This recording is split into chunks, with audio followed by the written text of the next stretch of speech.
Sorry বল, sorry বল। তোমাকে বাজে কথা বলেছে না, সেই জন্য সরি বলছে। তোমাকে খাটাস বলছে না, এই জন্য আজকে সরি বলতেছে। সরি বলছেন আপনি? ওই আমি তো কিছু শুনলাম না। সামনে এসে সুন্দর করে সরি বল। সরি।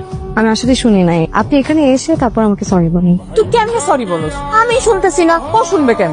আপনারাই শুনতে পাচ্ছেন না, আমি কিভাবে শুনবো? আপনি এখানে দাঁড়ায় তারপর আমাকে সরি বলেন সুন্দর করে। আম্মা, আমি চিৎকার করে সরি কমু? অপরাধ করলে অবশ্যই চিৎকার করেই সরি বলতে হবে। সরি সরি সরি হইছে।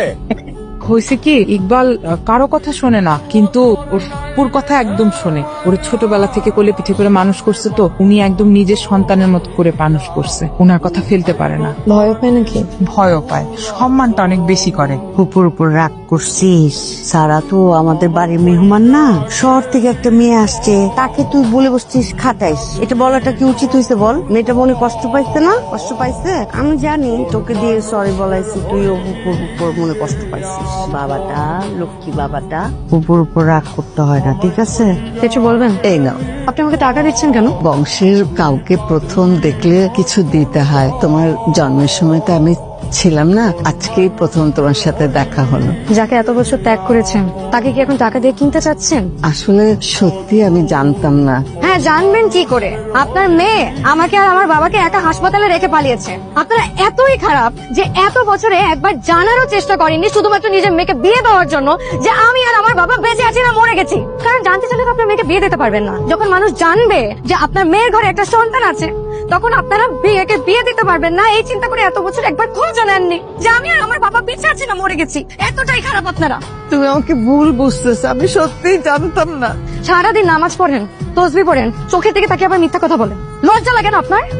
কি হয়েছে আম্মা? আমি জানি না ওর সাথে তোমার কি কথা হয়েছে। ও ছোট মানুষ, তুমি মনে কিছু করো না। ও তো ভুল কিছু বলেনি, দোষ তো আমাদেরই ছিল। পুরনো পাপ পিছু ছাড়ে না, এটাই আমার প্রাপ্য। আমরা আমাদের পক্ষ থেকে যতটুকু পারি চেষ্টা করেছি। জানি না তোমার ভালো লাগবে কিনা।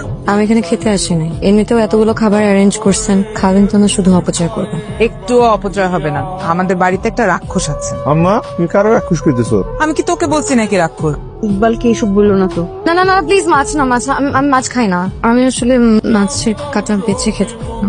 মাছের কাটা তো আমি বাঁচতে পারি, তুমি বাঁচতে পারো না। আমি তোমাকে কাটা বেছে খাইয়ে দিচ্ছি।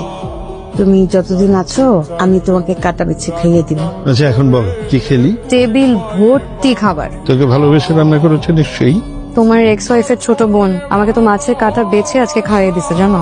ও তো দেখি এখন খুব কাজের লোক হয়ে গেছে। আসেন এখন রাখি, কালকে কথা হবে। I really really miss you. তোদের বাবা মেয়ে বন্ডিং দেখছি চমৎকার।